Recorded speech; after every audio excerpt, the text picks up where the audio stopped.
and gentlemen, welcome to Field of 68's last call. What's your go-to Applebee's order? I don't go to Applebee's. We actually call it Crapplebee's, to be honest. Who's the better team right now, Creighton, Marquette, or UConn? Con. What are you doing? What is that? Pray for fans. Oh, come on, Zach. Here we go. It's last call.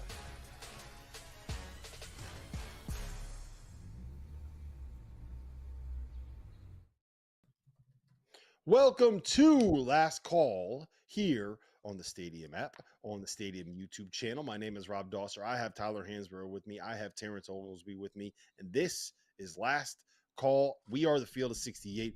We are going to be spending the next 30 minutes here with you, answering your questions as you jump in the chat and you fire them at us. We'll answer whatever you put in there as long as it's not going to get us canceled. Well, as long as it's not going to get me canceled. I'll put T.O. in the hot seat here. I do care. Thanks. I will make him answer the crazy stuff that you have to throw out there. And we know if you've been around on any show that I've done on Last Call with Tyler, you know by the end of the show, things are going to get a little bit wild, a little bit reckless, and a little bit weird. So I am looking forward to having some fun with these two guys. We're going to start off with something easy here. And this one is directed straight at you, T.O. They're calling you out. It is Kim English is him, wants to know if you are going to admit that Josh Oduro is a prime-time player in the Big East. Are you going to apologize to Providence fans? Well, let's be clear. In the preseason? Let's be clear. I apologize for nothing. Absolutely nothing. And let's also look at who all that Providence has played thus far. And what I said was, he's a good player, but the Big East is a different beast, especially when you play against some of these bigger Big East teams. Congratulations on your win over Butler. It's not exactly backbreaking stuff over here. Congratulations on your win over Butler. Who's surprised? But let's be real. Nothing inside of at Butler scares me. At Marquette, they ran into a buzzsaw. First Big East game on the road at the Amp. We get all that. It's Oso Ighodaro, who's very, very good player. He's not this bruising big. You guys play Seton Hall next. After that, you have Creighton and Kalkbrenner. Let's see how that goes. St. John's with Joel Soriano. Let's see how that goes. All very good players. I gave Providence their props. You guys are good. You guys are very good. I'm not going to sit here and say that you guys are going to win the Big East because I don't think you're going to. However, give it some time and let my words of wisdom come to fruition because it's going to happen. You're welcome, Providence, for giving you a little preview into the future. Giving you a little preview. Let's see how he does against some bigger players. I will die on that sword, and I will apologize if he, in fact, goes nuts against Ryan Kalkbrenner. If Donovan Kling comes back, he comes back and plays well against him. Joel Soriano, if he dominates him, I'll apologize. Up until this point, though, I'm not necessarily apologizing because they haven't gone up against the guys that I was necessarily talking about when we had that conversation. Providence is very good. They're the fifth best team in that league. But let's keep it at that. T.O., never apologize. If your takes get proven wrong, just double down and just go all the way in. Watch. Tyler's going to show you how to do it. This question comes from Travis K. Tyler, what are your thoughts on Kentucky going into conference play? Well, I've maintained my stance. I mean, Kentucky's a young team. They have one quad one win. I've said that against my Tar Heels, SEC. That's not an electrifying conference that we talked about preseason. We all thought it was going to be the second best conference in college. It's not. It's maybe the fifth or sixth. If you guys don't walk through the SEC and win the SEC regular conference title, then I'm going to have a lot of questions for you guys. But you guys have the talent and you are young. And I think as the season goes on, those guys will develop and your team will get better. So if there's a bright spot or something positive I'm going to say about Kentucky, that's going to be it. T.O., go ahead. Give me some thoughts on Kentucky. I do. Hey, look, I'm a little bit on the other side of the spectrum. I think Kentucky's really good. I love this Kentucky team, and I love the fact that they're so deep and they're starting to get some of their 7-footers back. They have an interior presence now that these guys – oh, gosh, brain fart of all time. What are we doing right now? Now that Aaron Bradshaw's back, I think he's just a difference maker there. Ugano and Yensu gives you some depth at that position. If they ever get Ivisic back, it's going to be huge. It's just a matter of time. If they're going to have those 3 7-footers, that changes the trajectory of this team. But these young guards are starting to figure it out. And not only are they starting to figure it out, they've got options off the bench. Robert Dillingham's electric. And Reed Shepherd is kind of this settled down, always poised defensive guy who's a much better athlete than people understand. I think Kentucky's a legitimate Final Four contender this season because I think that freshman talent is as good as advertised and as good as it's been in the last 5 to 6 years at Kentucky. Yeah, I think that they are the one team this year where I can see them winning a national title, and I can also see them getting beat in the first round of the NCAA tournament, and neither of those things would actually surprise me. I also just want to point out Antonio Reeves, 27 points, 6 boards, 2 assists, 0 turnovers tonight, 10 for 15 from the floor, 4 for 8 from 3 against an Illinois State team where, one, he used to play there, and 2, he took classes this offseason to try to find a way to be able to get eligible to maybe or maybe not transfer out of Kentucky. You think there was a little bit of a revenge narrative involved in the fact that he wanted to beat this Illinois State team? I don't know. Maybe that's just speculation. Maybe that's just me throwing things against the wall. Who knows? We'll find out. All right. Question number 3. We are going to go to you next on this one, Tyler. Again, is RJ Davis the best guard in all of college basketball? I don't know about that. I mean, he's Tyler Kolek, Tristan Newton, those guards, and you have to put them in that category. The Harris kid for Kansas, he's up there. I would say he's heading that way. Now, if Carolina keeps winning and they dominate the ACC, I would definitely put him in that category, but it's still unproven yet. There's a lot that this team needs to do to really get the recognition that a lot of these players need. I know Armando's done, he's had crazy stats and he's been one of the best players in college basketball, but you need to win to really get the recognition that you deserve. And I think that's something that young players forget is, winning's the biggest part of the game. And you can put up stats, but you're not going to get the recognition you deserve unless you put up crazy stats and you add winning into it. That's the biggest formula for that.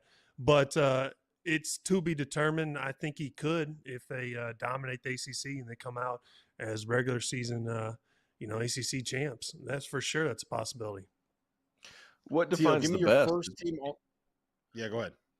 What defines the best? He's certainly been one of the more productive or most productive this season, if that's what we're going with. Like, is he the best college player? Is he the best draft pick? What's the context there? Is he the best guard in the country? Yeah, if you're going to pick one guard right now to be able to start your team with, is he the first guy that you are picking? Probably not because of his size. Probably not because of his size. I would probably lean a little heavier into a bigger guard that's more of 2-1 as opposed to a 1-2, which is what I think RJ Davis is. I know his mindset's at 2, but his mindset's at 2 at 6 foot. But he's arguably the most productive. I don't want to take that away from him, but whenever we're talking about it, I think the word best is such a vague term to me. It's hard for me to really pick, but I would say he's certainly one of the most productive. I think Tyler Kolek's in that conversation. I think Cam Jones, to be honest with you, I think he's very, very good. There's a lot of really good guards, and Shahada Wells put the world on notice today with his massive performance over Michigan, and now he's top 10 in Kim Palm's Player of the Year ranking. So there's a lot of if in that question, in my opinion.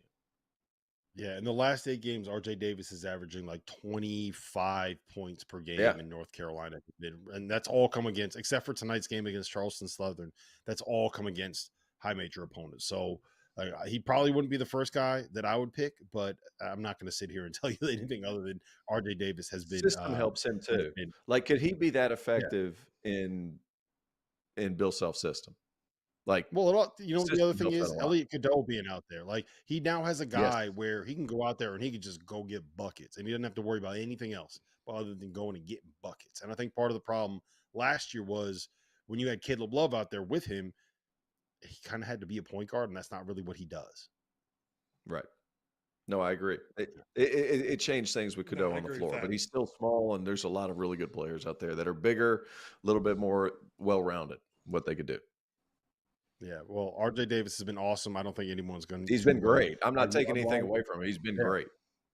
Yeah, he's right now. He's in the conversation. I had Isaiah Stevens Terrence Shannon, Kevin McCullough as my All-Americans, but you could put RJ right there in that conversation. Listen, we're going to get to break. When we come back, we're going to put Tio on the spot on how many teams in the ACC are dancing.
Welcome back to the Friday evening edition of Last Call here on Stadium. My name is Rob Doster. I have Terrence Oglesby with me. I have Tyler Hansborough with me. We are the Field of 68. We're going to be answering your questions here for about the next 20 minutes or so. And the next one is coming up from my man, David Bentley. And Bentley, I want to know, man, how come you're not hitting me up anymore? How come I'm not getting text messages from you anymore? I'm not feeling the love, Bentley. I'm not feeling the love at all. T.O., he wants you to name the 10 teams that are going to make the tournament from the ACC, like you claimed in the preseason. We would get 10 teams from that league in the dance. Let's go right now. You said the ACC was going to be the best league. Hey, I didn't say 10. I didn't say 10 would make it. I said 10 or I said 10 programs are somewhat expecting to be in the mix, to be in the dance. Is what I said, Bentley. That's what I said. No, let's go ahead and start running them down. Words to say that you were gonna put 10 teams in the tournament. It's much more fun if we twist your words and say what you didn't say. Hey, by the way, surprise team, Georgia Tech's playing pretty well. I digress. Yeah. North Carolina, Clemson, Virginia, Miami, NC State's still going to be in the mix. How many is that? Five? There's a lot of teams not with 3 losses or less in that league. And they compare to the SEC, where there's a bunch of 4, 5, 6, 7, You didn't even mention Duke. You didn't mention Duke yet. You didn't even mention Duke yet. All right, so here you go. Carolina, Clemson, Virginia, Miami, Duke, NC State, Wake Forest will be in the mix. Virginia Tech will be in the mix. They're 9-3 with some bad losses, but they'll be in the mix. That's pretty much where I'm at right now. Still some upside. Syracuse 9-3 with a lot of talent. Pitt 9-3 with some talent. It doesn't have a bad loss. Syracuse doesn't have a bad loss. There's 10. That's 9. That's not right. I don't know. Throw one in there. Boston College 9-3. Get at me. Boston College. Earl Grant. What's up? You really, really need Louisville and Notre Dame to both go over in this conference. That any chance? Dude, no kidding. Happen. They will just murder the metrics. Just murder them. Them Florida State. Oh man. All right, Tyler. So we talked about the Mountain West a little bit earlier. We just hit TO on how many teams from the ACC are going to be dancing. I'm gonna pivot this one a little bit. More teams from the Mountain West or more teams from the ACC get into the NCAA tournament? What? That's not what it's ACC. That's not even close. Get real with that question. No way. No, man. I don't know. What happens when Louisville goes on their run? What happens when Kenny Payne gets replaced and they have the new coach bounce and all of a sudden Louisville just takes off and then win like 8 games in the ACC? What happens when the Micah Shrewsbury effect comes in and Notre Dame just reels off 8 straight wins? The only problem with the Mountain West is they struggled so bad last year when they got 4 teams in. And the committee remembers that stuff now. What? What did I say? Didn't they struggle bad last year besides San Diego State? No, besides the team that made it to the national title game. Yeah, they struggled. Besides the Yeah, team but that made besides it them, and played in the last game of the college basketball with championship. arguably, I mean, okay. So I know you're happy that I messed up right there. I know you're happy, but let's rewind a little bit. Let's rewind a little bit. The seeding at the NCAA tournament's been horrific over the last 2-3 years. I think we can all agree there. Another thing is, besides San Diego State, how has the league really done? That's kind of that. And I'm saying that, guys, I'm saying that from a position of I love the Mountain West, but the committee's going to look at it like, well, every time we put multiple teams in from that league, they don't fare well outside of one team. Am I wrong in the saying committee's that? going to look at it as they're going to look at it as every time since since the 2022 NCAA tournament ended, every time that they've put multiple teams from the Mountain West in the NCAA tournament, at least one of them has reached the national title game. So basically, That's a just factual 1 year. statement. Yeah, it's a That's a factual factual statement, but you twisted those words worse than my son's trying to twist. Like, hey, you said 10 minutes, and then, yeah, All no. right, here's a question from Kyle C. And it is: does Rob know that he has a gray hair in his beard in the intros of the Field of 68 videos? Yes, I do, and I am so mad. My wife plucked it out. I'm so mad that she did. I was really proud of that the one white hair that I have in my beard. I wanted to keep that thing around, man. I thought it looked good. It gave me a little style, you know. It let me set myself apart from everybody. Everyone else just has a normal beard. I had the one right here that everybody saw. I'm pissed that they took it away. All right, Tyler, is the Donovan Clingan injury 3 to 4 weeks? He's going to be out. Is that going to help or hurt UConn in the long term? That's going to hurt UConn. And the only reason I say that is because Clingan, as a big man, he's not going to be in shape. And big men struggle with, foot injuries. And I'm sure that, Clingan is he was a guy preseason that I thought if he got the minutes, he would be a breakout player. And, injuries kind of have prevented that this year. And so if he was a more veteran player, and he had all this experience and had a lot of minutes, I would be saying something different. But I think he's such a big, important piece of this team, and he's a young guy, and he still needs to develop in a lot of areas that I think it's going to work against him. T.O., you want to weigh in on that? You got an opinion? I think he gives Samson Johnson elongated opportunity, but I agree with Tyler. Big men are different with their feet, especially, and getting back in shape, getting kind of back into your rhythm. He's such an important piece. It worries me a little bit. Here's another question. It has nothing to do with college basketball. It's from Trevor K, who maybe that's not our Trevor. Are the Detroit Pistons ever going to win another game? T.O. You know what's crazy is I was looking at that team. At least there's direction with what they're trying to do. They just need a couple of Jeff Greens in there. They need some veteran guys. I think they will win. Eventually, they will win. This is going to sound crazy. I think the Pistons are 3 players away, 3 veteran players away. I've seen the Pistons play. They're 3 players away. There's 3 players. You know what? Away. And they're mid-level exception. They're mid-level exception, and they're minimum guys. Tyler, here are the 3 players that they need. They need Damian Lillard. No. They need Giannis. They need No. Nikola Jokic. You give me those 3 guys on the Pistons, and I promise you they will win another game. Give me Pat Beverly. Oh, God. Give me Jeff Green. And I need a veteran big. I'm serious. We got one on the show. Tyler Hansen. Give him Psycho T. Come on. Give it the Psycho. Well, they need a culture guy. Tyler, yeah. I'm in park, guys. This old truck's in the junkyard. I can't start it anymore. 10 minutes. You can give me 8 to 10 minutes against someone's second squad, right? I can't even warm up anymore, Rob. I got this old banged up knee, man. I wish. Listen, man, the Pistons, they'll win a game. It's going to be right before the All-Star break when these other teams don't really care and they're just kind of slipping and the Pistons are playing for their life. That's where they're going to win their game. But I'm actually shocked that the Pistons are this bad.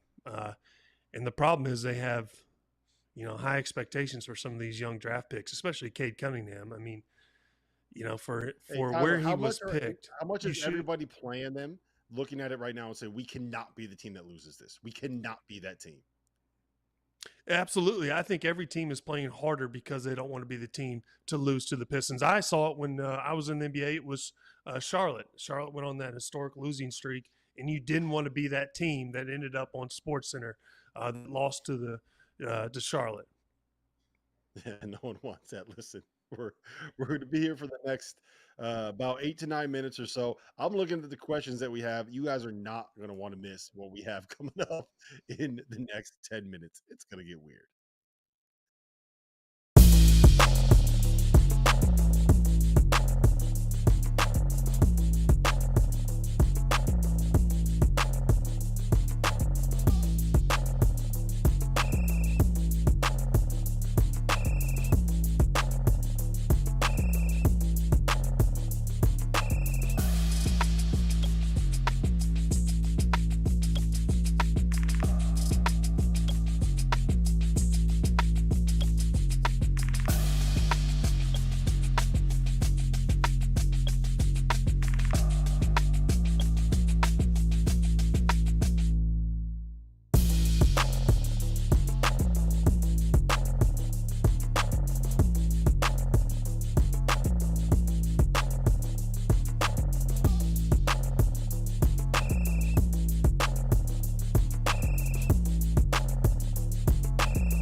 Welcome back. Last call here on Stadium on the YouTube channel, on the Stadium app. My name is Rob Dosser. I got Tyler Hansbrough. I got Terrence Oglesby. This is last call. We're going to be answering your questions for about another 6 to 7 minutes. We got to go through these quick, guys, because we got some good ones in the chat. First and foremost, Tyler, we're going to you first. Out of everybody on the field of 68, who are you taking first overall on a kickball squad? Probably T.O. Athleticism, former player, younger. I'm rolling with T.O. He sees it. Who you got, T.O.? Fanta. Because everybody needs that. Everybody needs that first baseman that's going to chirp the whole game. Now that Tyler's already drafted me, we're on the same team. We're taking Fanta, third pick. I'm going to take myself with the first pick. Oh wow. I'm good at kickball. Not guys. short on ego. Not short on ego over here. I'm good at kickball. I was the only dude that was able to kick the ball from the kickball court onto the roof of the school when we were at elementary school. I was the first one to be able to do that. All right. I am very that was probably 35 years ago, somewhere around there, 32 years ago. But it's still a point of pride and one of the best memories that I have from my childhood. Yeah, So those infields at New Haven Remedial School were really long, weren't they? Look, it was a bomb. Okay, let me have this moment. Don't take this. I got you. All right, Tio, is a hot dog closer to a sandwich or a taco? Is it closer in relation? All right, I'm going. Is it a sandwich or a taco? It depends on if the bread breaks at the bottom. Like what kind of situation are we going with here? I'm going taco. You think a hot dog is a taco? More so than a sandwich, unless the bread breaks, in which case it is there a sandwich. It depends on the quality of your buns. If your buns have good quality, it completely changes the dynamic in which you consume the hot dog. Depends on the quality of your buns. Hey, Tio, do your buns have good quality? Can I have quality buns? I don't buy second-rate buns at Publix. Only the highest quality buns are purchased in the Oglesby household. Tyler, is a hot dog a taco or a sandwich? It's a sandwich because I only eat the crispy shell when I eat tacos. And I think sandwiches suck, by the way. I'm not a big sandwich guy. And I think hot dogs are overrated. But I love tacos. I absolutely love tacos. So it's no comparison. I mean, it's a sandwich and it falls in that suck category.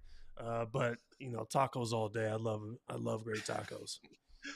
Tyler Hansbrough, not a big hot dog guy. All right. T.O., this question comes from Brady. Do you still buy shampoo? No. The answer is no. Don't need it. Don't need it. Why waste the money? Why did you, dude? You had the best shirt on before. Why did you take it off? Tell the people what it Because said. I didn't get I didn't get a reaction out of anybody. Nobody said anything back. It was so good. Because when you have a body like this, who needs hair? When you have a body like this, who needs hair? Nobody said anything. All right, Tyler, this one goes specifically to you. It is from Trev. I think it's the same Trev that's been in the chat every time we have one of these. The question is, would you rather fight a bear with one arm or fight a shark with one leg?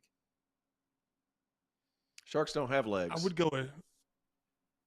No, if you had one leg. Yeah, I just have a leg. I only get to use one leg. I would go one leg against a shark because I've heard that if you hit a shark right on its nose, then it'll kind of swim away. So I would start kicking right at that nose direction and to get it, away. But also with the bear, I think I would lose that other arm. So I'd be armless. T.O. I think I whooped the shit out of a shark with no legs on land all day. No, you're not fighting. You're not fighting. You're swimming against the shark. You're fighting the shark in the water. Why do I have to fight it on his terms? Okay. We can't play fun games with you, T.O. Did you hear what the first thing he said was? He said a shark doesn't have legs. Get out of here, Todd. I love how right. I love how Dagan's in the back trying to explain to me that sharks don't have legs. No kidding, Dagan. I understand the premise of the question, Dagan. I don't think you do. I don't think you do. All right. Here's the last question that we have, and it's coming from George W. And it's to you, T.O. How many ways are there to skin a cat? There's several. And shout out to George W. Hell of a pitch. Hell of a pitch.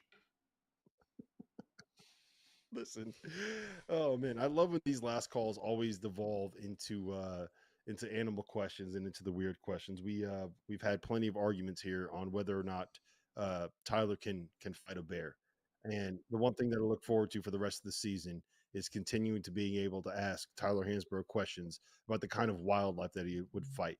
T.O., I pitched this the other day. Depends on the bear. I want to know. Depends on the type of bear. I think you could take down a black bear. Common black bear in the Smokies, you could take him down. No, black bear. You got to fight a black bear. Like you can.